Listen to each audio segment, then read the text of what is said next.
See, Nebuchadnezzar did not have the concept of the Messiah coming one day and being called the Son of God. That was Hebrew doctrine and prophecy. But all of the ancients referred to the gods as sons of God, because they believed in a head God and they believed the lesser gods were his children. But skip down to verse 28 and watch what he calls this same son of God. Go ahead and read. Then Nebuchadnezzar spake and said, Blessed be the God of Shadrach, Meshach, and Abednego, who hath sent his angel and delivered his servants. Hold up, he said his who? Angel. But first he said there was the Son of God. Now he said sent his angel. So who was that Son of God walking around in the midst of the fire with them? An angel. So this is just further proof that the sons of God were angels. So when you read about Genesis 6, and it speaks about the sons of God and the daughters of men, what it's talking about are the angels of God and mortal women. That's what you're reading about. A union between mortals and immortals, forming a hybrid race of giants, whom the Bible calls Nephilim. And it calls them other things too, because there's more than one race. But now, let's move on. Let's take a look at this. Let's go to Genesis 15 and verse 18. Because it told you in Genesis 6, there were giants in those days, before the flood, and also after that, those days.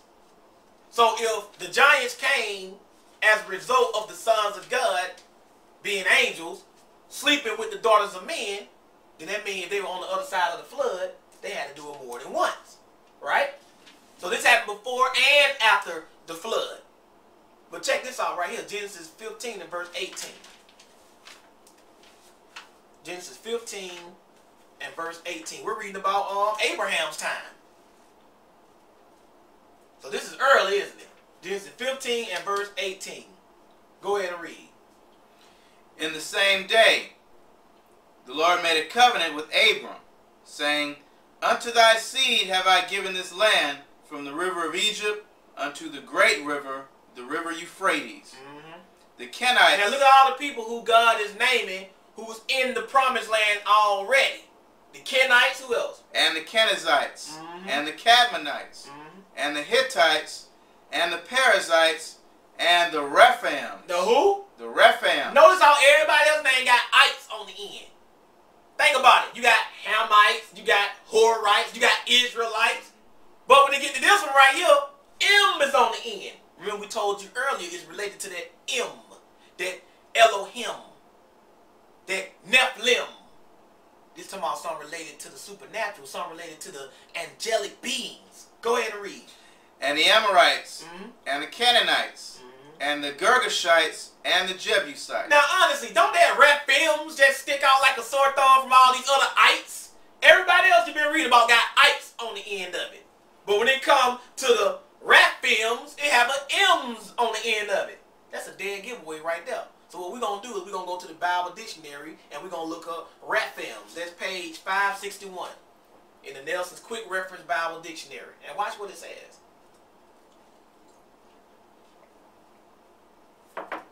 We're looking up the word Rephaims. Go ahead. Giants. What does it mean? Giants. That's all it says, right? That's it. So when you read the word Rephaims in your Bible, it's referring to another race of giants synonymous with the Nephilim. They called them Rephaims, and it means giants. Sometimes it's translated giants in your Bible. Sometimes they didn't translate it. See, this is the difference between translation and transliterations. Giants is a translation. Rephaim is a transliteration. When we deal with the language class, we'll go into detail with you, because you got a lot of these guys out here claiming to understand the Hebrew language. And I asked one guy, what's the difference between translation and transliteration? And he couldn't even tell me. That's the first thing you learn when you learn how to translate languages and read other languages. But you claim to be this big expert on the Hebrew language, but don't even know the difference between a translation and a transliteration. Who do you think you're fooling? But the point is, that word Rephaim means giants. That's yet another race. We already got the Nephilim. Now we got the Rephaims. And they all are giants. And you trying to tell me this is a result of normal human mating activity? No. This is all supernatural. And we're going to continue to show you that. Now, let's go to Genesis 14 and read about another one. Genesis 14. And pick it up in verse 5.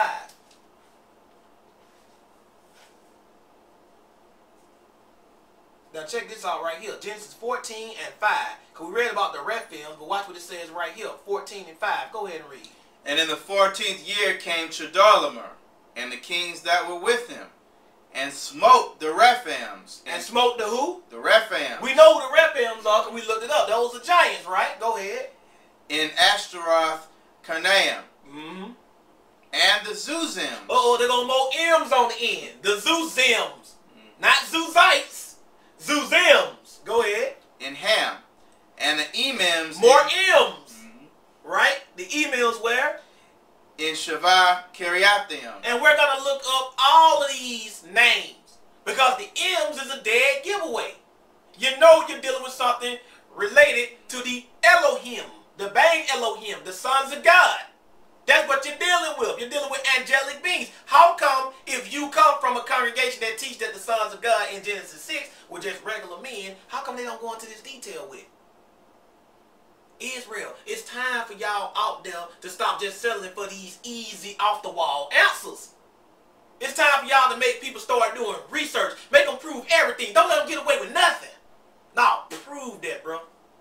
Well, see, this is what I'm saying, man. The Bible says, no, don't tell me what the Bible saying. Prove to me from the Bible that this is what this is saying. But we're going to look up some of these. Let's look up Zuzims first. Let's page 770. Just turn to the very end of it. The very end of it. The very end. Last page. He turned it all the way. It's in the very end. Zuzims. Zuzims. Zuzim. Mm-hmm. An ancient people who, lying in the path of Chedorlaomer and his allies, were attacked and overthrown by them. They was attacked and overthrown by them. We just read that. It said an ancient people. But go ahead and read. Genesis 14 and 5. Mm-hmm. The Zuzim perhaps inhabited the country of the Ammonites, who were identical with the Zamzumim. Hold up, the Zuzims were identical with who? The Zamzumims. Go ahead and finish. Who were known to have been exterminated and succeeded in their land by the Ammonites. By the Ammonites, right? So Ammonites. The Ammonites. So it said that the Zuzims is synonymous with the Zamzumims. More M's on the end, right? So now we got to look up Zamzumims. Turn to page 756 in the Bible dictionary. Has a lot to say about these giants, right? How come your elder ain't got a lot to say about it? How come your pastor don't have a lot to say about it? Because Christians mess this up too. You got a lot of Christian sects that know this. You got a lot of Hebrews that know that those were angels in Genesis 6. But you got others out there who just don't want to accept it. They just can't believe it. Yes, you can't believe your Bible. I understand. But you want to teach out of it. That's real hypocritical right there, isn't it? Zamzumims. What does it say? Zamzumim. Deuteronomy 2 and 20 only. The Ammonite name for the people who by others were called Rephaim. It said the Ammonite name, who the people who others called Rephaims, and we know the Rephaims were giants. So the Zamzumims were what? Giants. But we already knew that because we just seen the suffix on the name, M's. That's how we know what we dealing with. That's Hebrew right there, by the way. Go ahead. They are described as having originally been a powerful and numerous nation of giants. A powerful and numerous race of what? Giants. Not a small amount of people, but a nation of giants. Can you imagine that? A nation. America is a nation. Can you imagine if everybody in America were giants? We talk about entire races of giants. How did entire races of giants just pop up out of nowhere? Well, they came from Shem, Ham, and Japheth. We're going to show you none of these races of giants that we're reading about can be traced back to a single son of Noah. Not a single one of them. So if they didn't come from a son of Noah, who did they come from? They had to get here some way. Their parents were angels. That's why you can't trace their parentage back to a son of Noah on their father's side. They are the result of mortals sleeping with immortals. This is where you get all your heroic folklore from. Like Hercules being the son of Zeus. And he came out real strong. Didn't they say they were a powerful race? And you got Orion and all of these other people